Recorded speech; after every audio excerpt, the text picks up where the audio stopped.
Hello everyone, this is Jeff Dardine and you're listening to Freedom. I'll be showing you how you can be set free from the things of this world through the power of God's love.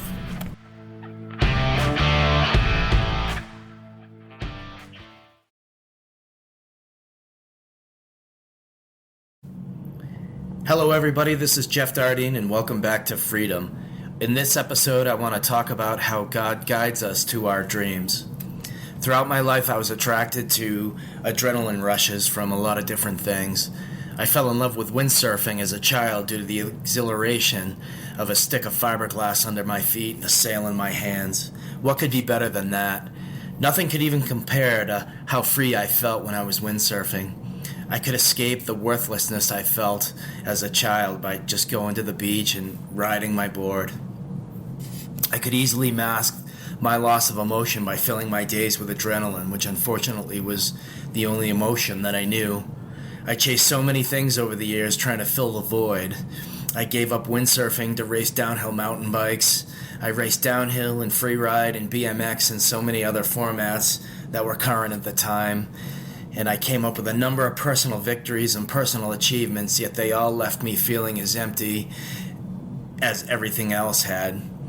The adrenaline would fade, the parties would end, and it never really provided me with any sense of completion. My dreams continued over the years as I searched many different places for some kind of sense of completeness or validation. I still didn't know God, yet He allowed me to find at the end of every dream that I wanted to chase after. Every earthly dream that I came up with was a successful endeavor, but it had a failed satisfaction. I came up incomplete with absolutely everything I tried in every relationship I tried. After my first divorce, I was chasing a lifelong dream that I had in buying a sailboat. I had a small boat for 10 years, and I thought it was the perfect time to buy something big enough that I could live on. So I did just that. I bought a 32-foot boat. Ironically, I named it Freedom, and I full-heartedly thought that this would be my completion as an individual.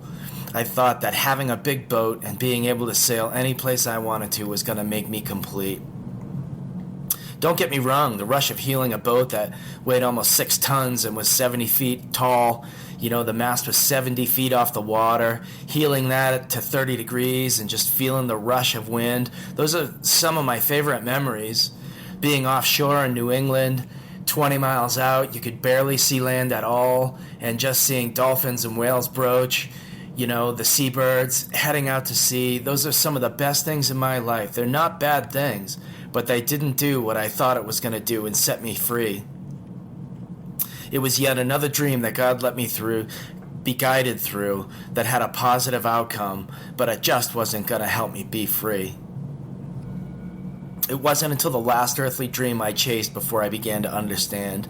I had made a career out of strength and conditioning, and I had always dreamed of running my own strength center. Not just a weightlifting gym for regular clients, but a full-on professional weight room for athletes. I was now divorced a second time, and I was entirely the loneliest man alive, yet my next dream was completely coming true. I was at the very bottom of my life and not finding a self-worth. And I thought that some activity or a career, something on this earth was still going to provide me with some sense of completion. I was new in the Lord, and I was trying with at least half my heart. I really wasn't giving it my all, but I thought I was doing it. I had no other frame of reference. I didn't know what giving it my all meant. I thought going to church and going to a prayer group, I thought that was it. What else could you do? And none of it was, very good. Besides, 100% of my focus was on running my strength center, and every one of my dreams was coming true with that. My reputation as a trainer was full on more than I ever thought would come true. I became the Falmouth New Balance Road Race VIP trainer that, New Balance let me work on just their VIP athletes. Boston Children's Hospital adopted my center and expressed that they wanted an association with my center because of the outcomes I had with athletes in general and athletes post-injury, as they would see many kids, during their athletic season due to an injury. Every paying athlete in that town was training at my center, and it still didn't do what I think it would do. All of my wildest dreams came true, and they just weren't that good. God was patient with me while I learned. I was still so young in the Lord, and I really just had no idea what to chase after. I thought I was doing it. At the beginning of my 4th year was when I realized that my center had achieved everything I wanted it to do, and it wasn't what I was really looking for, so I closed it down. I wasn't unhappy or even saddened by this. It was just time to move on, to try to find more out of life than just lifting weights and playing rugby. I moved back to Braintree, Rass, and I got a regular job. I just wanted to try to serve God better and live a quiet life, so to speak. And that still wasn't it. I still wasn't reaching God. I had no idea what it meant. I was now 5 years deep in serving God, and at least I thought I was serving God. But I wasn't serving God, really. I was serving God to serve myself. I was making myself feel better by thinking I was doing the right thing, and I really wasn't going to church or praying to spend time with Jesus. I was just doing any other thing. I was doing anything other than living a lie to myself and thinking I was a Christian. 1 year after I closed my beloved strength center down, I was in a terrible car accident. I was told that if I lived through it, I would never walk again. I was crushed. I literally had given up. All I wanted was death. My only identity on this earth was playing rugby and coaching weightlifting. I had failed with a woman in a relationship. I had failed in anything that would invest in me. I had failed at finding my value in myself with everything on this earth. I begged God for death repeatedly. I begged him to let me come home. I yelled at him one day while lying in my hospital bed, staring at my torn up body. I clenched my fists and I yelled, "What kind of God are you? You'd let me live through this. Why couldn't I have just come home?" He spoke to my heart and he said, "I'm giving you what you need." I had no idea what that would truly mean. I cried for hours. I had no idea what giving me what I need would mean. I thought I needed my legs. He held me in his hands because I couldn't walk. He held me daily as I cried about how worthless I felt.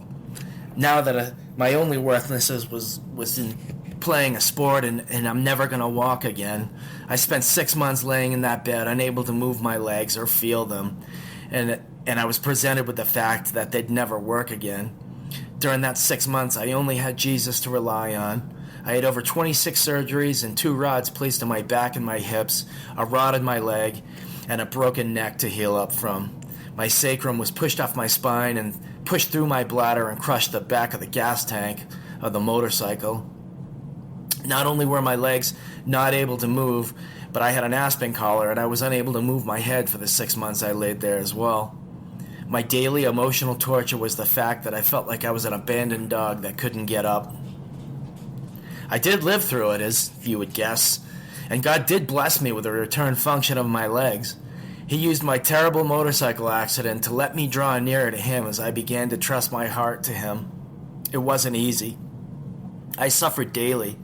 I suffered with a king who knows only too well what suffering means. Over the next few years, I worked as hard as I could to continue to improve my legs and my balance.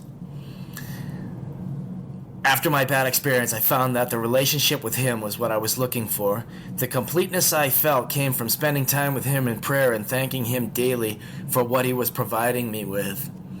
It's easy to guess. What was he really providing me with, many would ask. Could it be the doctors or the surgeries or the support from my friends and family? Absolutely. That could be very true.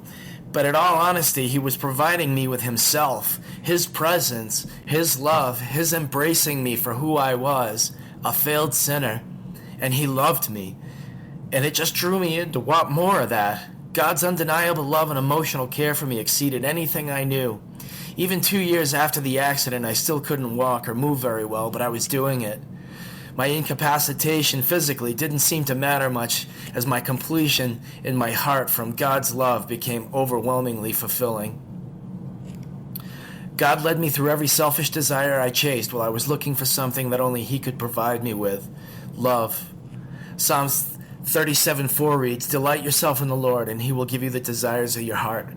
It wasn't until I found delight in spending time with him did I begin to understand freedom.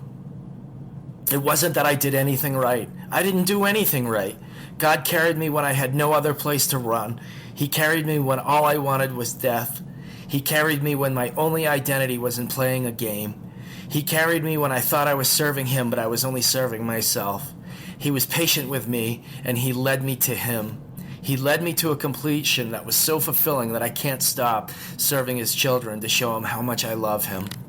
I'll tell you, folks, dreams really do come true. To learn more about God's love, check out my book named Freedom. It's available at jeffdardine.com, and it's also available on Amazon.